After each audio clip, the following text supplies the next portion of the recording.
Hey guys, so this is X-Morph Defense, and this first episode is going to be a mix of letting you know what the game's all about, as well as showing you how to get 100% on the first level. And since I'm really enjoying this game, there'll probably in the future be a tutorial for each level about how to get 100% on that one. So, this is a action tower defense game where you fly around in a ship and shoot stuff while also placing towers and directing paths and all that stuff. So we'll get started with the tech tree. So the tech tree is broken up into 3 tabs. The first of which we're looking at now is focused on the ship upgrades. So it's broken into 4 lines, each according to a weapon that the ship can use. So you got plasma, missiles, laser, and bombs. Each of those also has a secondary weapon, which is the second line of that. And then the last one is an upgrade for when you're charging the secondary weapon that gives you a defensive capability during that period. So, like, it could prevent damage to you or slow time or whatever. The second tab is for your turrets. You've got the basic turret, you've got the flame turret, which is an area effect that is really good at killing infantry and light vehicles. You've got artillery, which is really long range and AoE. The laser, which is really good for focusing down single heavy enemies. And the anti-air turret with its 2 upgrades, which focus on either killing a bunch of small airplanes or single huge airplanes. The last tab is kind of miscellaneous upgrades, so you've got upgrades to the core that make it stronger, or make it explode when it takes some damage, or give it a weapon. You've got fence length upgrades, you've got health regen for your ship, turret for your ship that automatically fires. There's like a defense upgrade that'll shoot down incoming projectiles. There's the debris upgrade, which is the one we have on the bottom right there, which I'll talk about when we get started on the level, and an upgrade for that increases the range. Yeah, I don't remember what that last one is, but we'll find out eventually. Alright, so let's get on to the level. What makes this game so great isn't just the general gameplay, but also the attention to detail in every aspect of the game.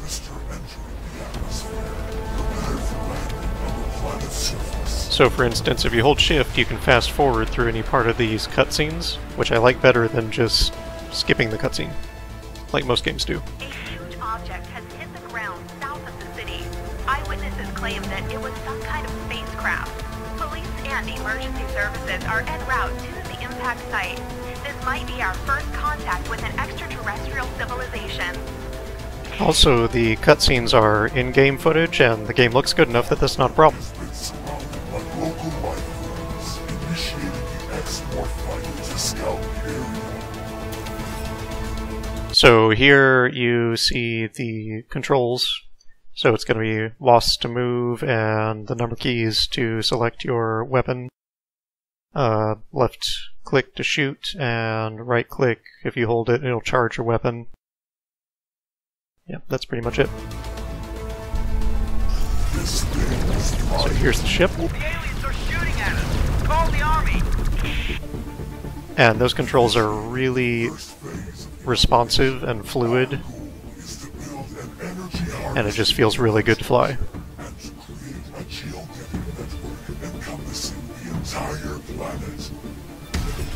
The aliens are firing on civilians. We're sending rapid response units to stop them. Alpha Squadron ready for action. Let's shoot some aliens. The aiming of the gun is also extremely responsive. There's no lag on it or anything. Basically in this game, if you fail, you're going to feel like it was your fault, not the game's fault, which is a huge deal. I don't think there's any real RNG at all. Some of the later levels... In some of the later levels, the enemies can spawn at a couple of different locations, and it's random which way they come, but it's not a big deal. far as I can tell, all of the damage numbers are flat damage and everything, so I can't think of any other RNG that's involved, which I really like. Rapid response forces have been destroyed. We are sending ground recon units before the main attack. These vehicles are a threat to our harvester core. Destroy them before they can reach it. So the weapon we've been using is the plasma secondary weapon, which when you hold down the right trigger, it'll start charging up. It can charge up to 3 levels. Each level makes it a wider radius and do more damage. And since we also have the shield for it, we are invincible while charging it up. Basically, well, not invincible, but from the front we're invincible. And whenever projectiles, enemy shots hit that shield, it actually makes the weapon charge faster. So it's really, really good. Their attack paths have been calculated. We have placed a defensive tower to help you. Defend the core at all costs. The tower uses resources from the core. Each tower uses one resource unit. You gain more resources by destroying waves of enemy units. So now we've got Ghost Form, which means we can build turrets. I'd advise the first thing you block off is the main entrance, because that forces them to go quite a long ways around the left side.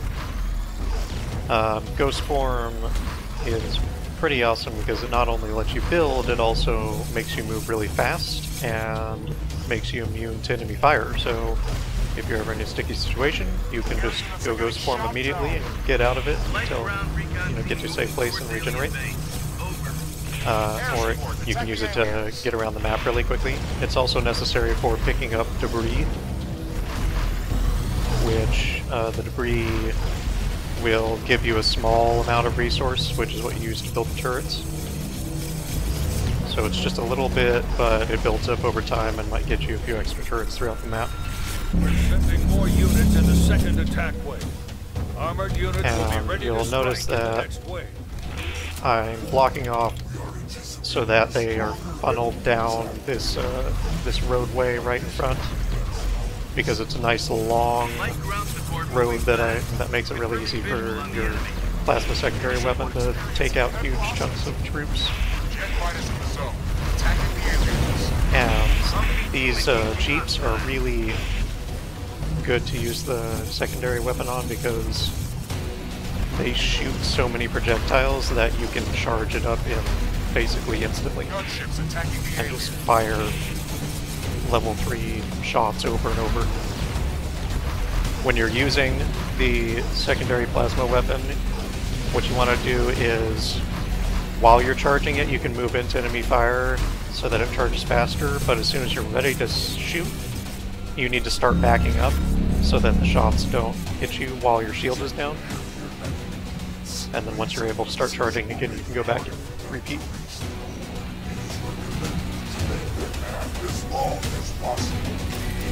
The aliens have begun to expand their base and are raising new structures. Armored units are on site and ready to spearhead the next attack wave. They should get past those towers. Gunship ops team ready to begin mission.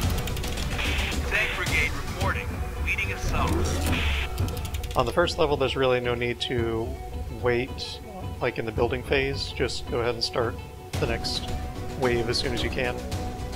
So you see I blocked off again so that they're forced down this long channel. Don't forget to put those turrets on the far left side, because there will be enemies spawning on the left side of the map later and you don't want them to sneak by.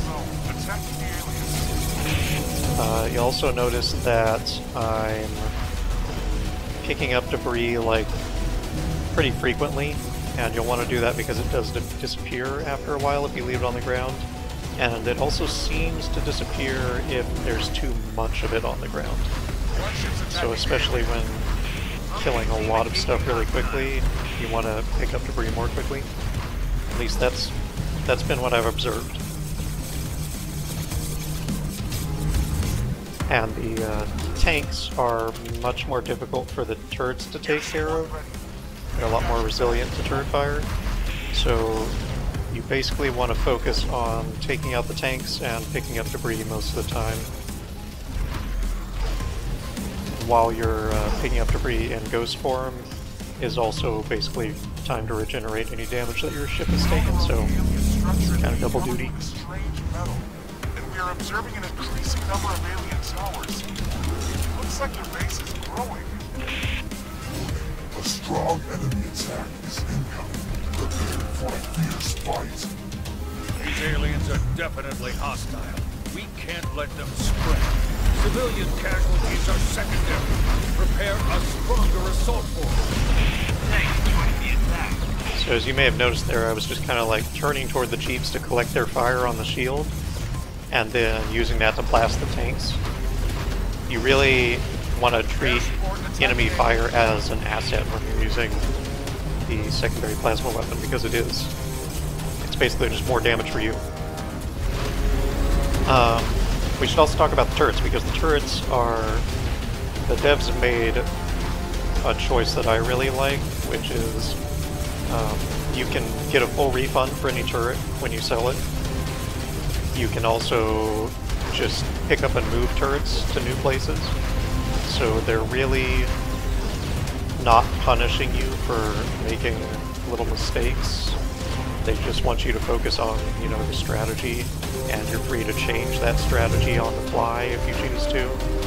And I really, really like that, as opposed to making it so annoyingly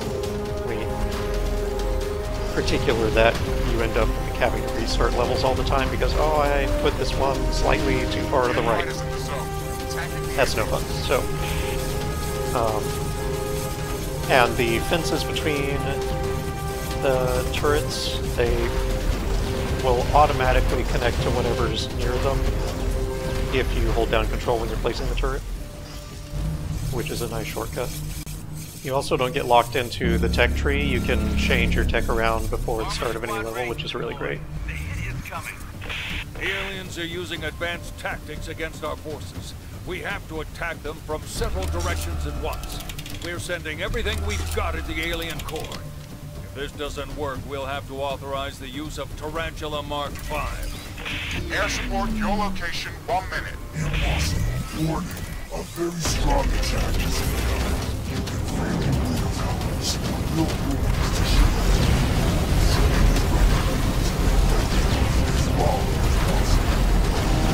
Be careful when you're getting caught in this kind of crossfire, because again, the shield only protects you from the front. Also, if you're wondering about the turret placements, really putting the turrets like in halfway between each of these roads would be best, because it would allow them to fire on both sides easily. I kind of chose not to do that because I actually want to keep the debris kind of centralized in one location so that it's easier to pick up. Especially later in the game, picking up debris actually becomes hugely time consuming, so you want to make it as easy as possible on yourself. One of the best aspects of this game, in my opinion, that we don't actually get to see much of in this first level is the environmental destruction, the physics of it. Once you get the dark matter bomb, basically like everything on the map is destructible to some degree, and they just did a really good job on it. Like, you can, where you place the bomb will determine how buildings fall over. Like, they'll fall in a realistic direction depending on how you collapse them. They can fall over into other buildings and knock those buildings over, and you can get chain reactions. You can drop buildings onto enemy units to crush them, or use them as a blockade to block the paths. And it all just looks really good and it's really satisfying. You'll get to see lots of it in later episodes. Reinforcements won't be here in time. We must use our weapon of last resort. I'm authorizing the use of Tarantula Mark V. General, there are still civilians in the city. Can you confirm the order? I say again, initiate Tarantula Mark V. We have no choice. If we lose, the civilians will have no chance to evacuate.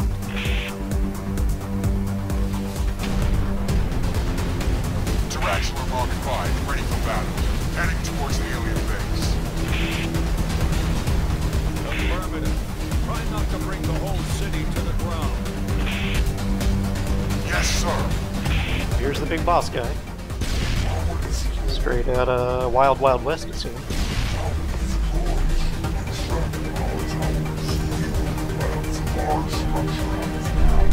So right here you see a dark matter bomb going off. We don't actually have them yet, but the level does that for you, basically. Alright, so what's going to happen for the boss is we're basically going to soak up all the fire that he gives us and destroy his legs.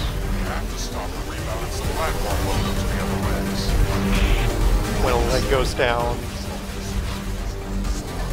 he'll stop for a while, and the legs will no longer be targetable until he starts moving again. So during that time, you just want to target his head. Once the head's destroyed, he'll be dead. This laser that he charges up, the targeting laser before it fires, actually charges your plasma secondary. I don't know if that was intentional or not, but it totally works. So you can use that to get some extra damage in. Let's try to go around it. Second leg damaged. Tarantula or stomach remote rebalancing. Call in air support. We're receiving serious damage. Main hull integrity 50%. Just make sure that when the laser fires, you're not still there because it will break through your shield. So you can see when he's ready to fire the laser, I just go ghost mode and get around behind him. Main hull integrity at 25%. If you were doing this level later, like you came back to it with a bunch of tech and you had the dark matter bomb, then you might be able to collapse some buildings onto him to damage him faster. I don't know, I haven't tried that. It also might be better just to ignore the legs and just go straight from the head, at the head from the beginning. Because as you can see, I don't actually even get to his fourth leg. So if I'd just been targeting the head the whole time, he wouldn't die faster.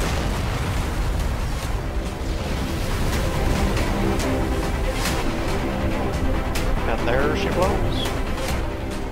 You can also build turrets around him and have those shoot at him, but I haven't found that really helps much. It's not really worth the time.